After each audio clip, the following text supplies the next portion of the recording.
Hello everyone and welcome to Action RPG. I'm your host Aaron, and for today's video we're headed to the world of Darkest Dungeon 2, which just dropped on the Epic Store Early Access, and I am having so much fun playing it.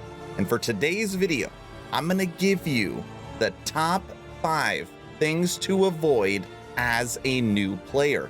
These are mistakes that everybody is going to do, and I'm going to give you the tools you need. If you just don't do these 5 things, your runs will immediately push farther. Now, as of right now, 30% of all my views are subscribers, which means 70% aren't. If you think I deserve it, and truly, only if you think I deserve it, smash that red subscribe button. It truly does support the channel and means a lot. Okay, let's not waste any more time and jump in to number 5. Do not save combat items. This is my first tip and what you should avoid at all costs. Now, your stagecoach is going to have a certain amount of inventory. So right now for my run, I can have 25 items. And for each character, your 4 characters that you are going to have, you will have a slot right here under me where you can equip a combat item. And the combat items over here, so you've got trinkets, in items, and combat items. So what you could do is take that combat item and let's go heals. Put it right there and you have 1 heal. That means during combat, you could heal your character 10%. And you are going to be finding combat items all the time. It's normally going to be the main item that you discard when you are full on inventory. So every single time you are in a fight, use all of your combat items, especially if they're heals, to keep your characters towards max health.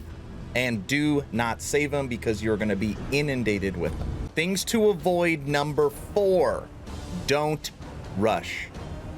Now, this might be self-explanatory, but this game, even though the music intensifies and you're racing your stagecoach, it is a turn-based roguelite. Nothing is timed. If you stand still, your flame does not diminish slowly.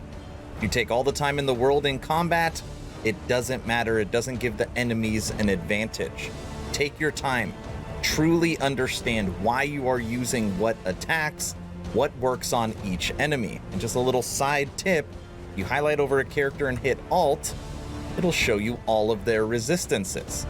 Same thing if you go to the enemy, right? I mean, if you highlight over them, it shows it bottom right, but it'll show all their resistances. And in this case, Blight is really going to hurt this enemy. So what you would want to do when you're taking your time is you would want to blight this target. So since he has poor resistances to it, the blight went through. Take your time. There is absolutely no rush in this game, and if you exit at this point, you will come right back to this point. Learn what everything means. Take your time. Number 3. Do not avoid combat. Now, in this game, when you come across encounters, sometimes you have the ability to escape without fighting. You have to give up a little something, but nah, I don't want to do this obstacle, so I'm gonna leave. On top of that, when you look at your map, you're gonna be able to take certain routes that will avoid fighting. At some point, you will have to get into combat, but you could take certain routes where you won't be in combat. And you probably think, well, that makes sense. If I'm not in combat, then I can push farther and keep going. That is correct, but only to a degree, because of a new mechanic in Darkest Dungeon 2 called loathing. And you see that right up here. I had to switch sides. The loathing festers. And you're probably wondering, what in the world is loathing? The way I describe it is it's laziness. It's your party being lazy and being lethargic and just laying around. Your loathing goes up the most when you are at the inn. And when you're loathing, your party normally doesn't get along. You have less likely chance to get mastery points, which are hard to come by anyways. So not only do you have to manage your affinity, the party members, and their stress, and pick the right combat mechanics, you also have to make sure you're fighting enough to keep loathing down. Now, when you look at your map over here, when you go across 2 swords, and that is a resistance encounter, you will see in bold letters, rewards, power, wealth, reduces loathing. So every single time you finish a fight, your loathing meter will go down. And again, something super important, don't avoid conflicts. When your loathing is really low, you can go maybe around 1, but you got to try and keep it towards that lower scale. Number 2, don't focus on one character when you are spending mastery points. Now, if you're used to ARPGs, if you're used to MMOs, it's like you want that one character to be overly powered, right? Your favorite character, and you will gravitate towards having a favorite character in Darkest Dungeon 2. But this game, again, is all about balance. So when you're spending your mastery points, make sure you evenly distribute them based upon which skills and characters you use. So what I recommend is I have 1 here, 1 here, 1 here, and 1 here. So every single character has 1 mastery trainer point put into it based upon the skills that I have used. Now I have unlocked 2 more mastery points, and you can't take these with you. At the start of every run or when the run ends, everything disappears. So spend them and balance it amongst your characters. Do not focus on only one. So for now, just some additional skills that I use all the time. I use pistol shot, and I use blast. So now I am balanced. 2, 1, 1, 2. Simple, great synergy. And my number 1 tip, what you should avoid at all costs, is stress will kill you faster than the enemy.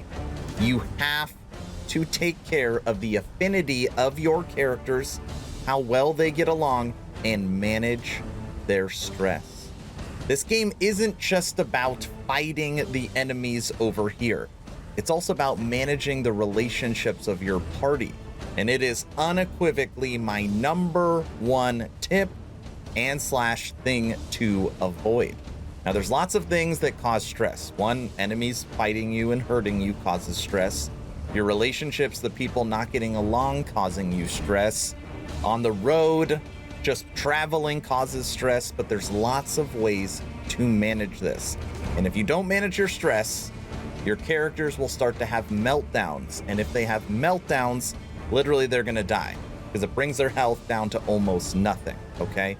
Now, how do you know if they're stressed? Well, if you're in combat here, you see these little dots. So right now, 0 stress, 0 stress, 1 out of 10 stress, and 2 out of 10 stress, which means the party's getting along, they feel good, they feel strong, everything is good. We don't have to worry about any negative side effects of stress. Now, the way you can help your stress too is by certain skills. So for example, the Plague Doctor, right here, ounce of prevention, I can put this on everybody and it will help with their stress. Ready? There is comfort in company. Now they feel better. Everybody's stress went down 1. Obviously, he only had 1, so it's gone. Now 0, now 0, now 1. Okay? Now, normally I wouldn't use that skill in that circumstance because the team wasn't feeling stressed. But as an example, that is a way to deal with stress. Same thing with your knight. You can use bolster, and bolster will remove stress on some people. At the inn, you can use inn items to bring down stress level. You can use boxing gloves. You can use dartboards. There's lots of ways to manage stress, and you have to focus on it or you are not going to go very far. All right, everyone, I'm officially on my way to the mountain. How did I get here? Well, again, I did not make these 5 mistakes, and you can do it as well. To go over them again very quickly. Do not save combat items. Use them whenever you need. They can turn the tide in every single battle if you use them correctly. This game is not timed. Take as much time as you need. Understand what all the symbols mean. Make the right decisions in combat and picking your route. Do not avoid combat. There's going to be lots of times where you can skip it. Don't make that decision. You gotta keep your loathing down. Don't balance or don't put all your mastery points into one character. Balance is key, so make sure you spread them throughout all the characters that you have selected.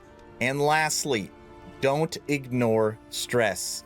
Stress will kill you faster than the enemy. It is better, even in encounters, to use skills to bring your stress level down than trying to attack the enemy. You follow, or I guess don't follow, don't do these 5 steps, avoid these, you will make it to the mountain as well. Now, I want to know your opinion. I know there's a million things you should avoid, and I can probably make a tip video on 30 tips, but I felt like these 5 will give you the best chance at getting to the mountain early on. But I want to know your opinion. Let me know in the comment section below other big takeaways that you took from this video, and I'm going to be making a lot of Darkest Dungeon 2 videos because I'm having so much fun playing it. I'm sure you've heard by now that I have officially started a Twitch. I was streaming Darkest Dungeon 2 for 4 hours the other day, having a great time with the community. First link in the description below if you'd like to go there and follow. If you haven't had a chance to join the official Action RPG Discord, please do so. We're now over 1,200 members, great conversations every day. The idea is to create a gaming community that could jump from game to game together, so you never start the server alone. Link for that Discord is also in the description. I hope you all enjoyed this Darkest Dungeon 2 top 5 things to avoid. Hopefully you're entertained or at least learned something. Aaron, out.